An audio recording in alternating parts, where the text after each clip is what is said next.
Buen día, qué gusto saludarlos. Soy Ricardo Isaac. Póngase unos audífonos, prepárese un delicioso café y disfrute de esta breve historia. Para los que entran por primera vez a este canal, abordaremos temas sobre historia de México, historia universal, biografías, pensamientos y de repente alguna recomendación. Un saludo para todos los apasionados por la historia.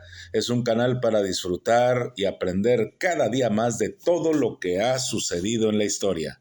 En este programa platicaremos sobre la Revolución Mexicana. En el capítulo anterior habíamos platicado sobre el fin del porfiriato. Habíamos charlado acerca de que Porfirio Díaz renunciaba al gobierno y pues se había embarcado a Veracruz, después parte a Europa y muere en París algunos años después. Deja a Francisco León de la Barra como presidente interino, quien debía convocar a elecciones. Y bueno, pues eso fue lo que sucede. Madero entra triunfante a México, siendo aclamado por la multitud que pues celebraba que habría sido derrocado el dictador Porfirio Díaz. El presidente interino León de la Barra se rodea de antiguos camaradas y se apoya en el ejército porfirista. Pero pues controlar el movimiento campesino era complicado, por lo que ordena que se licenciara a los ejércitos revolucionarios, prometiendo analizar todas las demandas.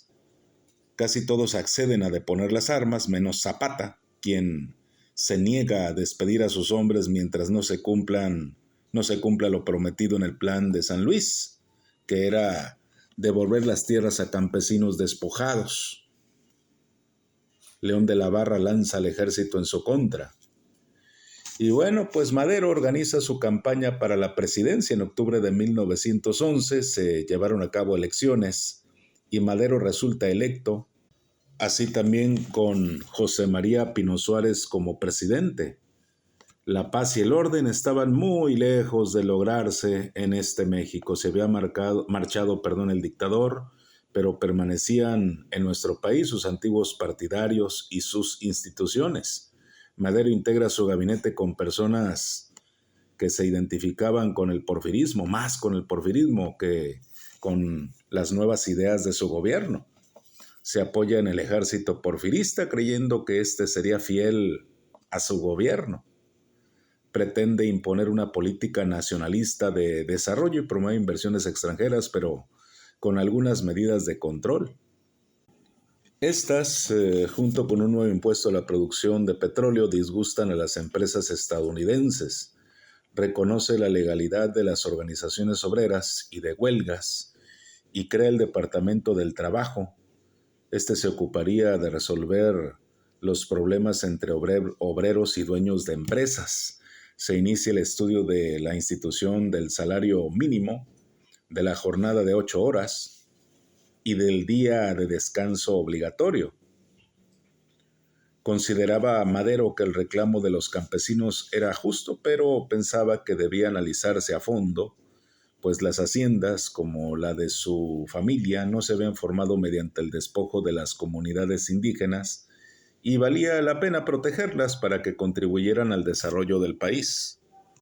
Madero trataba de congraciarse con todos los grupos sociales, pero había un gran problema, el de la tierra, que seguía sin solución. Dio la orden a los jefes revolucionarios de disolver a sus fuerzas y esperar a que el gobierno estudiara el programa agrario.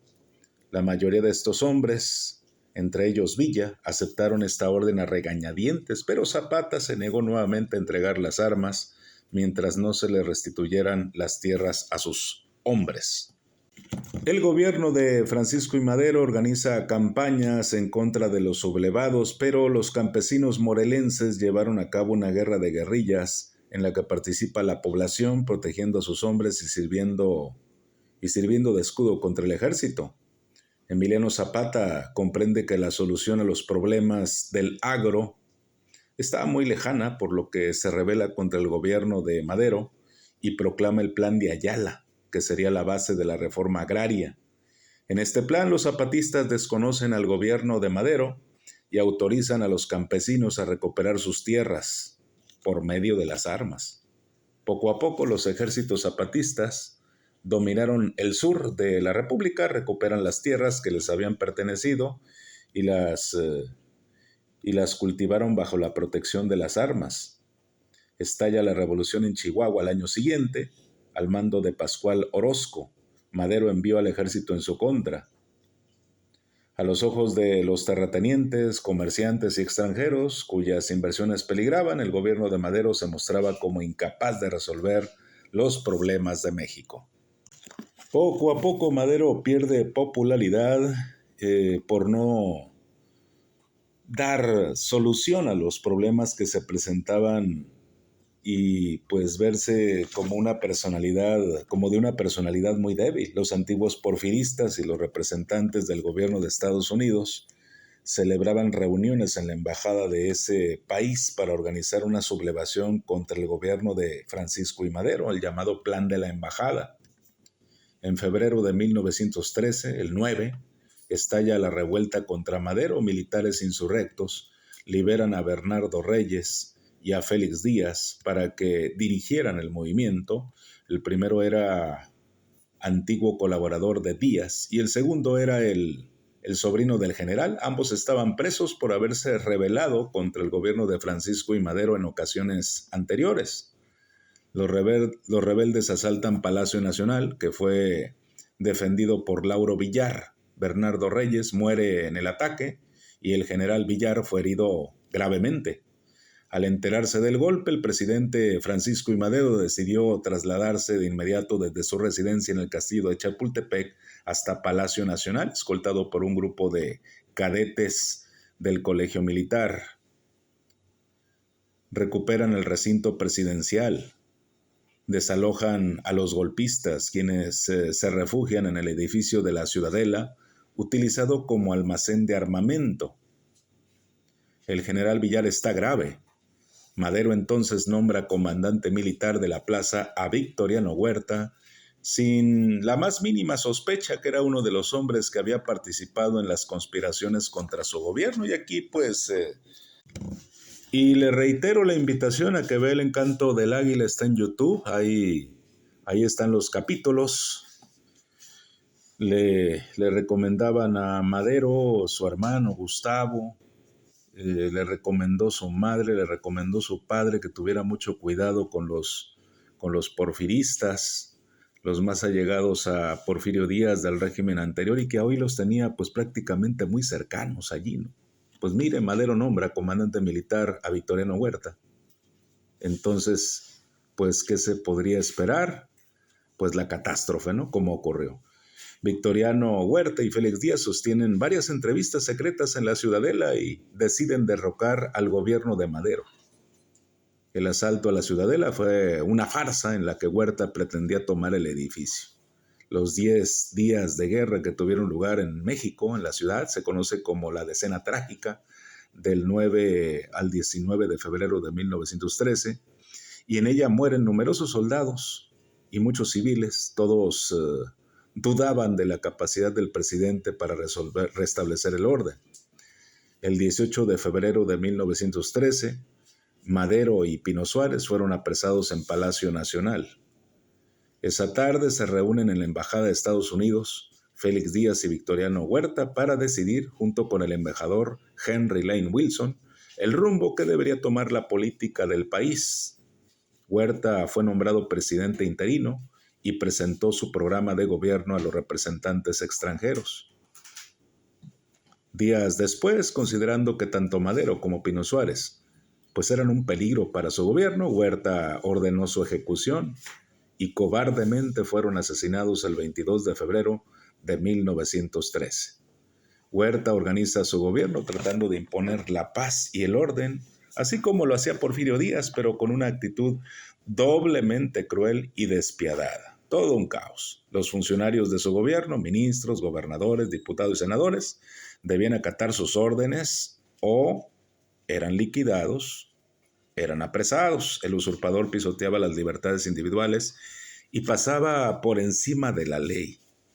Valientes patriotas como el senador Belisario Domínguez y los diputados Serapio Rendón y Adolfo Gurrión, que acusaban a Huerta de usurpar el gobierno, de dominar el país por medio de asesinatos y que incitaban al pueblo a la defensa de su patria y de su honor, fueron asesinados. Finalmente Huerta decide disolver el Congreso. El pueblo se rebela con todas estas acciones, por lo que estas rebeliones contra Huerta por parte del pueblo estallan en el país. El 22 de febrero de 1913 en Coahuila, el gobernador de ese estado, Venustiano Carranza, dio a conocer el Plan de Guadalupe. En este desconocía el gobierno de Huerta y se declaraba primer jefe del ejército constitucionalista, llamado así porque en él exigía el respeto a la Constitución de 1857 que regía en el país. En Sonora, los generales Obregón y Pablo González se unieron a Carranza junto con otros oficiales jóvenes que apoyaron el movimiento. Francisco Villa en Chihuahua también se unió a Carranza en contra de Huerta.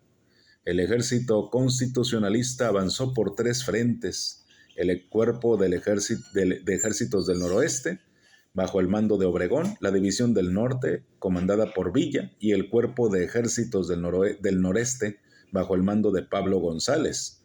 Meses después, el norte de la República estaba en manos de revolucionarios. En el estado de Morelos, Zapata mantuvo la guerra contra el gobierno de Victoriano Huerta. En el centro del país se forman bandas de guerrilleros que atacaban al ejército federal. La guerra civil se extiende. Este golpe de estado de Huerta había sido apoyado por los Estados Unidos e incluso se había planeado en la embajada de ese país, pero Victoriano Huerta recibía también apoyo económico de capitalistas europeos y esto pues no le parecía bien al gobierno de los Estados Unidos, por lo que el recién electo presidente de ese país, Woodrow Wilson, ordena que se apostara una flota de guerra frente a los puertos mexicanos. El 21 de abril de 1914, el vapor alemán Ipiranga debía arribar a Veracruz con un cargamento de armas y municiones para Huerta. El gobierno de Estados Unidos ordena a su flota evitar la llegada del barco y ocupar el puerto. Se hace una heroica defensa organizada por un grupo de cadetes de la Escuela Naval y también por el pueblo. Lamentablemente, las fuerzas estadounidenses ocupan la ciudad el 22 de abril. Para resolver este problema, se lleva a cabo una conferencia de paz en Canadá. Asisten representantes de Estados Unidos, del gobierno de Huerta y también de Carranza. Venustiano Carranza condena el acto de intervención y gracias a esta condena y a ese sentimiento antiimperialista del pueblo, Estados Unidos accede a retirar sus ejércitos. Esta intromisión agrava la situación del gobierno de Victoriano Huerta. Ante este empuje revolucionario y la falta de apoyo del extranjero, Victoriano Huerta renuncia a la presidencia el 8 de julio de 1914 y parte hacia el exilio. Los revolucionarios se habían unido para luchar contra el ejército de Victoriano Huerta a pesar de las grandes diferencias que existían entre ellos. Pero las rivalidades estaban latentes. Zapata nunca accedió a formar parte del ejército constitucionalista, pues pedía que Carranza se comprometiera a repartir la tierra. Pancho Villa se había separado de las fuerzas de Carranza en medio de la campaña contra Huerta, cuando el jefe constitucionalista no le permitió tomar la ciudad de San Luis Potosí y después la capital, pues quería que ese triunfo correspondiera a uno de los oficiales de su ejército. Y es que los egos, la lucha por el poder, las visiones distintas de revolución, pues eso es lo que limitaron bastante la lucha revolucionaria, ¿no? En fin, tras casi 10 años de lucha, el pueblo había logrado derrocar a este segundo dictador, Victoriano Huerta, pero sus demandas estaban pendientes, ya que la prioridad de los gobiernos que siguieron al de Porfirio Díaz, pues no era el bienestar de la población, que se había lanzado a la guerra y a la muerte, ¿no? Vamos a hablar un poco de los ejércitos revolucionarios. Los soldados que formaban estos ejércitos eran campesinos en su mayoría. La lucha revolucionaria significaba que al fin les sería devuelta la tierra que se les había arrebatado. Por otra parte, los oficiales al mando del ejército revolucionario eran personas de clase media que aspiraban a formar parte del gobierno, pero ellos no pretendían que se hicieran cambios radicales al sistema económico ni que se incluyeran reivindicaciones obreras o campesinas. Tanto el pueblo como los burgueses se unieron para derrocar al usurpador Huerta, que pronto se vería que sus ideas eran pues muy diferentes. Había diferencias, muchas diferencias de composición social entre las facciones del ejército revolucionario. Cada uno de estos grupos había tenido diferentes problemas con los gobiernos de Díaz y de Huerta, por lo que su forma de luchar o su forma de lucha y sus demandas eran diferentes también. Los tres grupos más importantes eran los carrancistas, los villistas y los zapatistas. Los oficiales de Venustiano Carranza, entre los que se encontraban Obregón, Plutarco Elías Calles y Adolfo de la Huerta, eran en su mayoría hacendados del norte del país. Habían decidido levantarse en armas porque no estaban conformes con el centralismo practicado por Díaz y creían, como Francisco y Madero, que debían participar en la política tanto de su estado y desde luego su nación. Su ejército estaba integrado por tropas bien entrenadas y armadas. Los hombres de Villa eran de origen variado. Eran campesinos, mineros, obreros, bandoleros, que participaban en la bola, como le llamaban, le digo, a la lucha armada, porque al igual que su jefe estaban hartos de las injusticias. Villa asaltaba haciendas en el norte del país, repartía las tierras y se aprovisionaba de armas y municiones en Estados Unidos. Los villistas eran conocidos por ser diestros en el manejo del caballo, muy valientes y crueles con el enemigo. Los zapatistas eran campesinos de Morelos que habían sido despojados de sus tierras por las grandes haciendas azucareras de la región. Pertenecían a un grupo organizado que respetaba las tradiciones y las costumbres y nunca formaron un ejército profesional.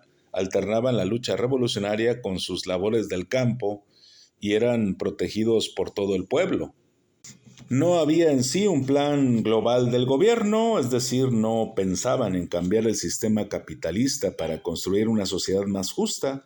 Luchaban por las reivindicaciones campesinas, querían tierra y justicia.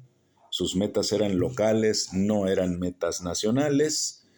Y es que ni a Villa ni a Zapata les interesaba ser presidentes o estar en la administración, pero sí ser muy vigilantes de quien llegara al poder, pues estarlo observando y que cumpliera con la ley, ¿no?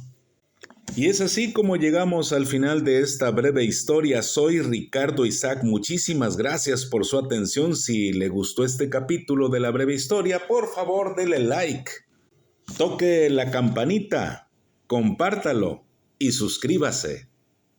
Hasta luego. Bye. Sí, pero me voy a tomar un café, ya sabe usted. Hasta luego.